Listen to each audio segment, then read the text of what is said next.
L'isola dell'alba, il posto da cui tutto inizia.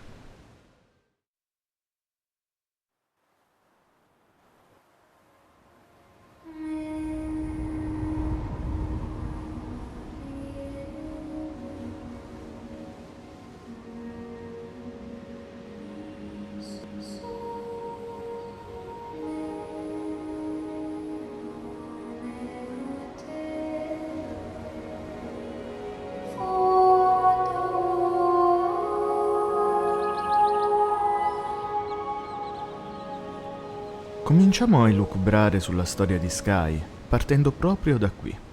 Un mondo che si rivela desolato e vuoto, eppure c'era tanta vita qui intorno. Molto, ma molto tempo prima che una piccola falena potesse scoprirla.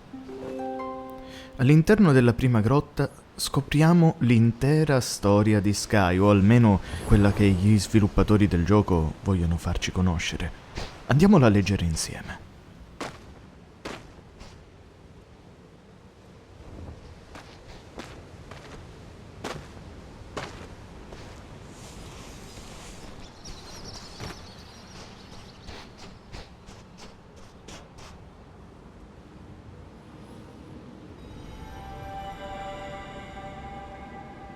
Ogni regno respira grazie alla luce delle stelle.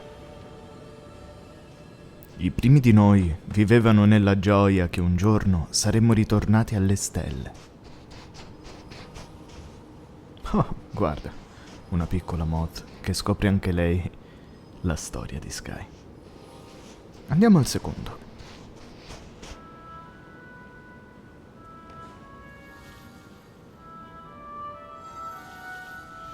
Insieme costruimmo un regno nelle nuvole.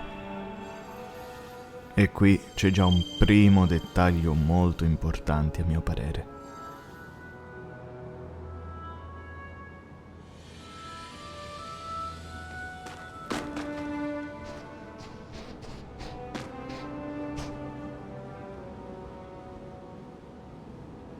Poi il cielo si oscurò.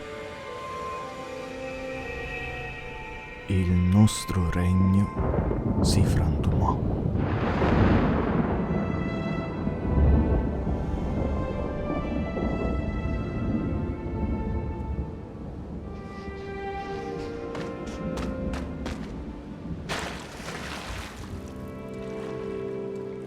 Ora molti di noi sono intrappolati in questi regni. Per favore, porta la tua luce ai nostri spiriti caduti.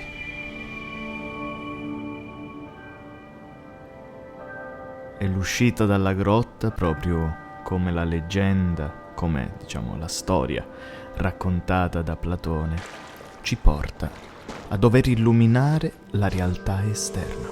Questa è la storia di Sky.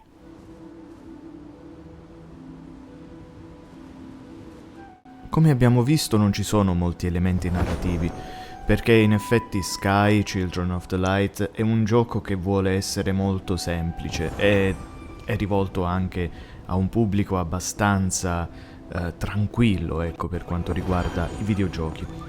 Ma poi, in realtà, giocandoci, si scopre che è qualcosa di più. Forse è proprio questa la forza del videogioco, ovvero porci inizialmente davanti a una quest abbastanza semplice, trovare gli spiriti, come vedremo dargli la nostra luce interiore, quindi risvegliare il loro corpo morto e mai onorato e portarlo verso la luce. Ma pian piano ci rendiamo conto che la storia si intreccia con altre vicende che sono segnate qua e là nei vari mondi che esploreremo.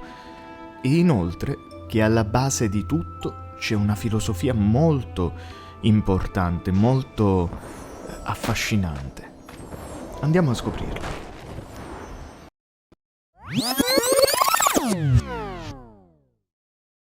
Tornando un attimo indietro, vediamo che nelle stelle regnava un popolo. I primi di loro vivevano con questa gioia, che un giorno sarebbero ritornati alle stelle. Questo ci fa capire che loro vivevano nelle stelle, un po' come i personaggi del Piccolo Principe che vivono sui loro piccoli pianeti, sui loro satelliti, eccetera. Ecco, allo stesso modo questi uomini ancestrali vivevano nelle stelle. E allora la prima domanda è: perché avere la necessità di costruire un regno? Beh, la risposta non può che essere inventata, perché il gioco non ce la dà, non ce la fornisce, o quantomeno ci dà delle indicazioni per poter pensare a qualche soluzione. La prima risposta che mi viene è che normalmente si lascia un posto per aggiungerne un altro, per una semplice necessità, perché si scappa da qualcosa.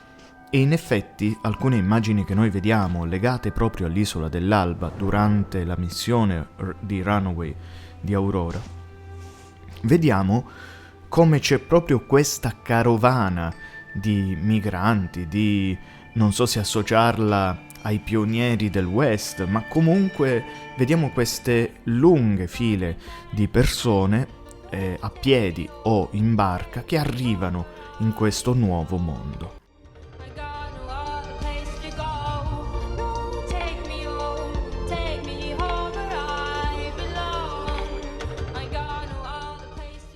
Poi, in realtà, se arrivano prima loro o qualcun altro, ci penseremo dopo a dirlo. Comunque, la prima soluzione è che si scappa da qualcosa. Un'altra soluzione che mi viene in mente è che nella mitologia non è raro trovare la narrazione di esseri che cadono dal cielo. Cadono dal cielo scacciati da qualcuno, per propria volontà, o per aiutare altre persone, altri esseri, tra virgolette, inferiori. Oppure altre motivazioni come la perdita improvvisa di qualche elemento fondamentale per la loro specie, la perdita di un potere, di qualcosa che prima c'era e poi è scomparso, e questo li ha spinti da una condizione celestiale ad arrivare in una condizione terrena. Un'altra è anche il voler avvicinarsi, ovvero se queste stelle sono abitate appunto da persone, magari da singole persone, quindi ogni stella aveva un suo spirito, un suo uomo, non so come definirli, ma lasciatemi passare questi termini. Esse non potevano mai incontrarsi. Quindi ciò che potrebbe aver spinto questo popolo a creare anche un'aggregazione è proprio il fatto di sentirsi vicini, oppure di ottenere ciò che c'è nell'umano e di abbandonare l'inumano.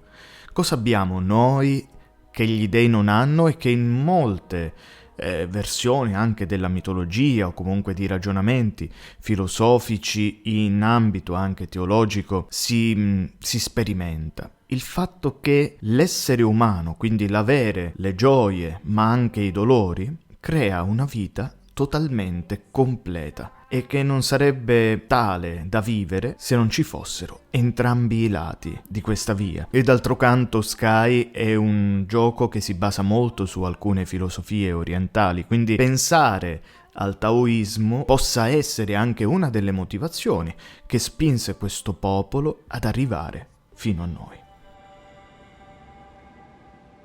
Ciò che sappiamo con certezza è che essi scesero su Sky, chiamiamo così questo regno, Sky, consapevoli dell'energia delle stelle e soprattutto di ciò che regola l'intero flusso vitale. Quindi inizialmente sembra che loro vivessero in pace, accettando ciò che la natura gli dava, compresa anche la morte. Noi vediamo l'isola dell'Alba nella sua desolazione più totale, ma un tempo il panorama era totalmente diverso, era molto più simile a prateria diurna. L'isola dell'Alba era il posto dove sbarcavano tutti gli uomini provenienti dalle stelle, carichi di speranza e di fratellanza. Questo lo vediamo in vari momenti. Dal ricordo di uno degli spiriti, dei primi spiriti, ovvero il candelaio, ciò che accoglie i nuovi arrivati e li guida verso il primo tempio, anche nella missione di Aurora. Notiamo come chi arriva è guidato da un senso di fratellanza. Sono tutti lì insieme che si salutano, festeggiano e vengono accolti anche dalle creature di luce. A tal proposito, nella canzone di Aurora possiamo probabilmente vedere l'arrivo di quello che verrà definito poi il profeta. Un bambino, già orfano di padre, che arriva nel regno di Sky accompagnato dalla madre. Entrambi sembrano felici, come chi sa che finalmente è arrivato in un mondo migliore. Questa scena mi riporta alla mente la classica scena di coloro che scappano da un mondo difficile e che finalmente vedono aprirsi un futuro davanti a sé, anche se un piccolo spiraglio, ma comunque è felicità. Ma torneremo più avanti sulla figura del profeta. Per il momento abbiamo raccolto le prime informazioni importantissime sia su Sky che sull'Isola dell'Alba. Vi aspetto al prossimo video e illuminate sempre il vostro cammino.